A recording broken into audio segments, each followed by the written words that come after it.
was my mentor. He was my boyfriend. He was my friend's hometown best friend. He was my grandpa. He was someone I trusted. He was a mutual friend. He was a senior boy. He was my friend. He was a classmate. He was my date. He was a friend. He was someone I met at Carroll. He was my boyfriend.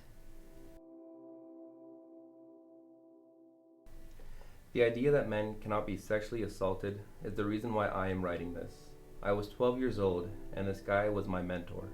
My dad never really was there, so I enrolled in a mentorship program to have a positive role model. It turned out to be the worst decision of my entire life. I don't know what I did to deserve this. I felt unworthy of love, and that's why this was happening to me, and it has haunted me my whole life.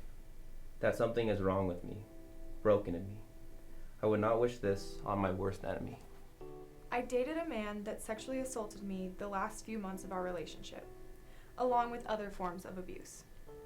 He would pressure me into sex I didn't want to have, for whatever reason.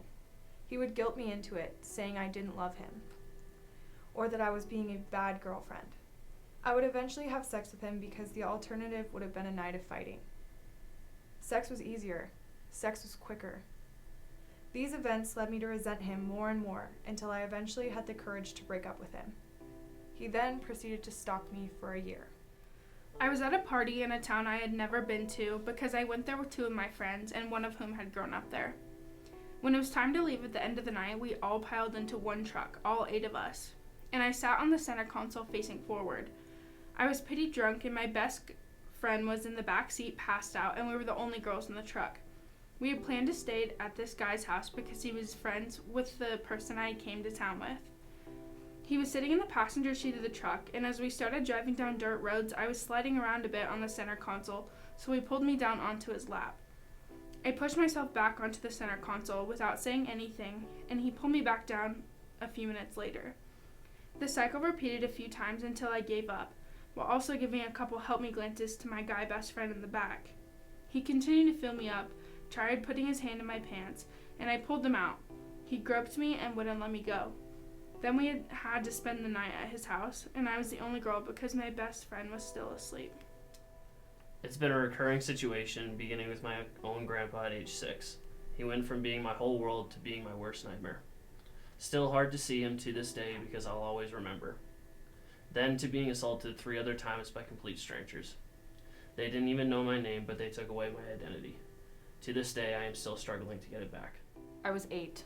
When I say I've been sexually assaulted, people will ask, what were you wearing? Were you drunk? Were you asking for it? How the hell could I be asking for it? I was a child. He was someone that I trusted, and I have to remind myself every day that there was no way this was my fault. I've only ever told 2 people since then, and no one in my family knows what happened to me. He would take me into the playhouse of my backyard and would grab me and force me to do things that no child should even know about. He kept me quiet by telling me that if I said anything, he'd kill my cat. 13 years later, and I still have nightmares weekly. I have flashbacks every time someone gives me a hug. I never have both earbuds in case someone comes behind me. My nightmares and flashbacks become more frequent during the summer, and I've not gone back in that playhouse since. This event has put an ugly stain on my life and has been difficult for me to move past. It was a friend's boyfriend's friend. My friend and her boyfriend went to go to the store and left me alone with him. He was nice enough, and I didn't feel uncomfortable being alone with him for a few minutes, until he went, dragging me to the nearest bedroom, completely ignoring my panicked pleas for him to stop. I said, "I don't want to do this with you."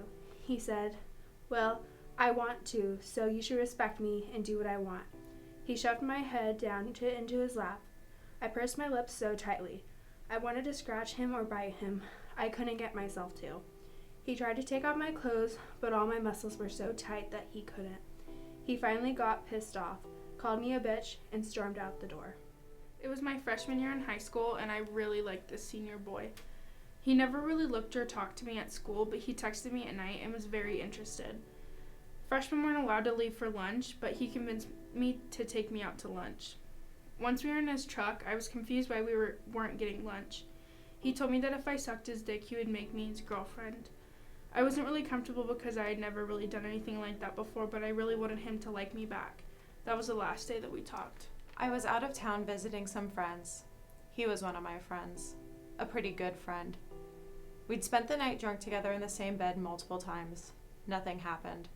Why would I think that night would be different? Before we got back to his place, we were all at the bar. He had asked multiple times if I wanted to have sex that night, and I said no every time. When we got back to his place, I changed into some sweats and pretty quickly passed out in his bed. The next thing I remembered was coming in and out, waking up realizing he was on top of me, thrusting in and out of me. As I laid there still as a board, I realized what was going on, and I told him to stop.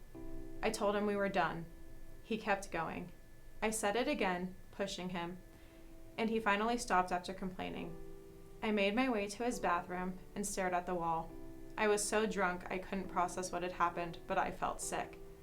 I was alone with him. The people I was with left me there sleeping, but he was my friend, so I was supposed to be safe. That night, he continually groped me, rubbing my breasts and sticking his hands in my pants. I repeatedly told him to stop. He would for a few minutes and then would do it again. I laid there violated, counting down the hours until morning. He finally got up and left for work. I waited in his apartment for a few hours until my friend could come pick me up. I then stood in her shower for what felt like hours, letting the hot water run off my body. I felt dirty. It took me a few days to realize I was raped by my friend. I didn't want to believe it. Who wants to admit one of their best friends raped them? I've heard rape perpetrators are often friends. I never believed any of my male friends would do that to me. Here I am. I still have a hard time calling what happened to me rape. Rape is always portrayed as a stranger violently abducting you, threatening to kill you, attacking you, while violently raping you. I had no bruises. It wasn't violent. He wasn't a stranger. The definition of rape does not include any of that, but unfortunately society does. I was raped that night.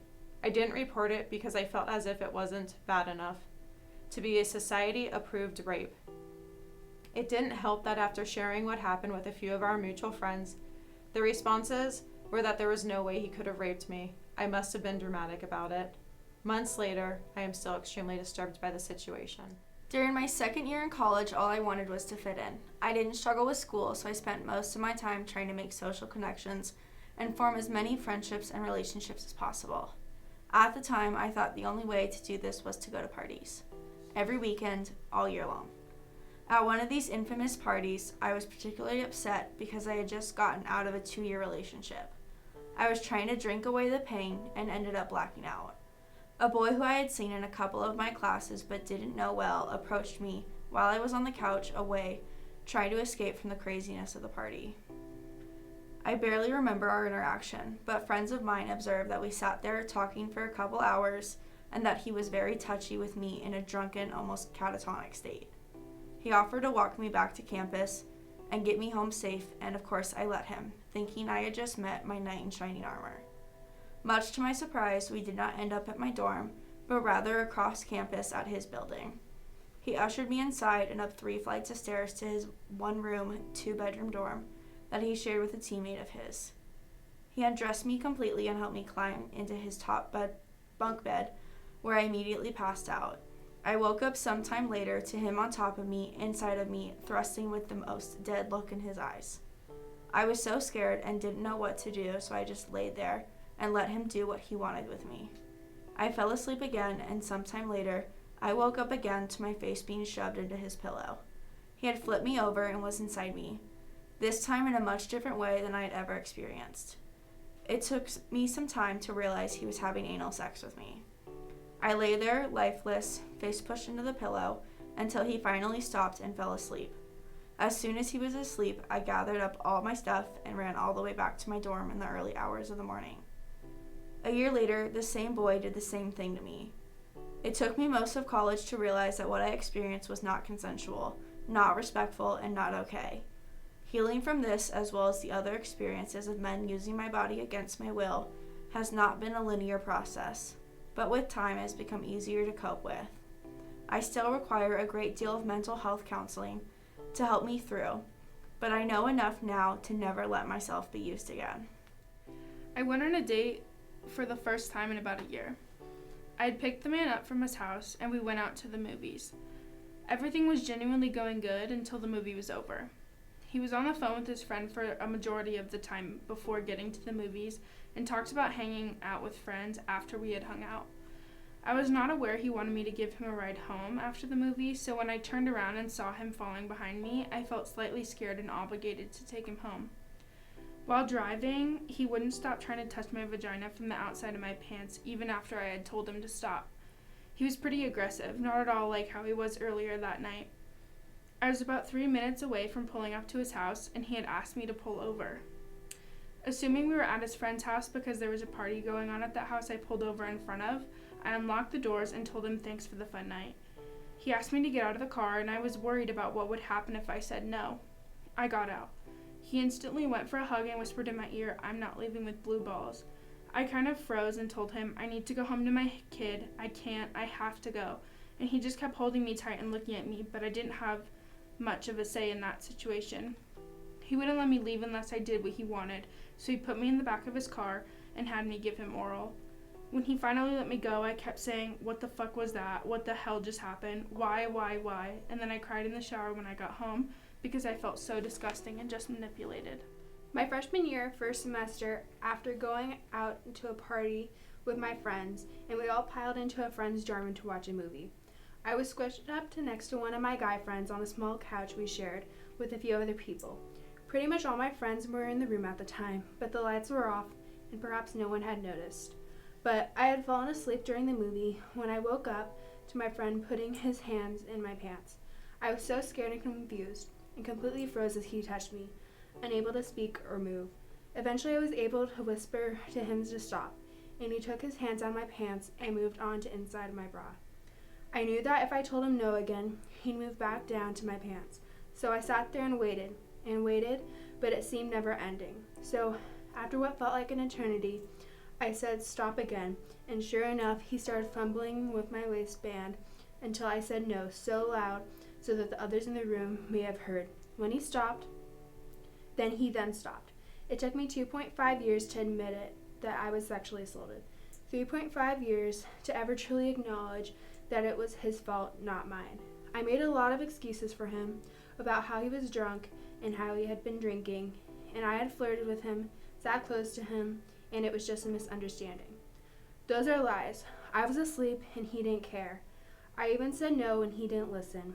I need to stop making excuses for sexual assault. It's wrong and it's demeaning and damaging and cannot be expected. He followed me around the party, constantly trying to talk to me and join in with my friends and I. I knew him from school, but he was being weird that night, so I was trying to avoid him. Later, I left the party alone. It was only a couple of blocks to the hotel I was staying at. Not too long into my walk, I could sense someone behind me, and he was following me. When he noticed I saw him, he skipped towards me. "Hey, I'll walk you home," and put his arm around me. I didn't think anything weird of this, given I'd hung out with him and his friends multiple times. He walked me to my hotel room and insisted to come in. My parents had left that day, so I was all alone. It was a 2-bedroom hotel. I told him he could stay in the other bed if he needed, but he insisted on laying in my bed. I felt uncomfortable and went into the bathroom and changed into my pajamas. I then got into bed as far away from him and said goodnight. He gradually scooted closer to me until we were spooning. I tried to ignore it until he was putting his hands down my pants. I pulled his hand out and told him I didn't want to. He then turned me on my back, got on top of me, and started kissing me. When I refused to kiss him back, he kept repeating, "Come on, kiss me. Come on, kiss me," and was grabbing my face, pushing it towards his. He then attempted to take my pants off when I screamed no and started crying. He proceeded to aggressively finger me while I cried at the same time. As he got more aggressive, my crying got louder, and he eventually jumped up and ran out of the hotel room. I cried the rest of that night, showering multiple times because I felt so dirty. When I was a junior in high school, my boyfriend at the time sexually assaulted me. All of our friends went and saw a movie, and we went with them. When he took me home, I leaned in for a goodnight kiss, and before I got out of his truck, he got on top of me. He trapped me underneath his body weight and touched me all over while I tried to push his hands away from my body. I couldn't say no because his body weight on top of me made it nearly impossible for me to breathe, and his tongue was shoved down my throat. We broke up 2 weeks after that.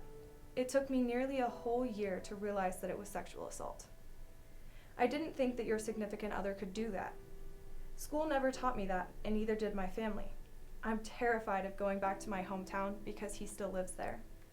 I have no idea what I would do if I saw him, but I feel myself looking, waiting, watching for him everywhere I go when I'm home. I don't even know if he realized that what he did to me counts as assault. Maybe he was never taught about consent, but I know now that his actions were not consensual and not okay.